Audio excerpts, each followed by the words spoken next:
Hello again. We're finally back to work after a long COVID-19 lockdown, converting this closet area into this master bathroom suite. First, we installed the custom vanity cabinet.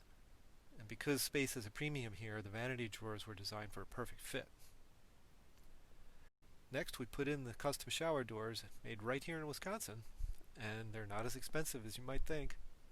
We also created a separate video on how we do a perfect caulk line every time. With the shower door completely caulked, the bathroom is almost ready for plumbing fixtures. Before the plumber arrives, we need to install the countertop. And we assisted the homeowner in picking out the granite and the bowl. Instead of a brand new slab of granite, the homeowner chose a remnant from another job. This is a win-win because it saves money and the planet all at the same time. And we're ready for plumbing fixtures, as well as all the accessories like towel bars, mirrors. A floating shelf matches the vanity cabinet, and there's a convenience outlet for rechargeables. And the shower valve handle and shower head as big as the Starship Enterprise.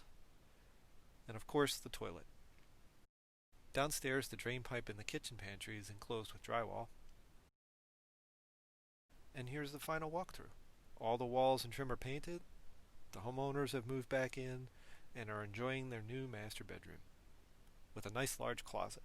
The closet doors are the original doors modified to fit the new opening. And the master bathroom fits nicely into the corner of this existing bedroom. It's almost hard to believe that this bathroom used to be two small closets.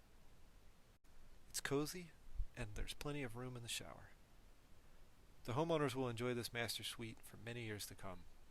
Thanks for watching. See you on the next video.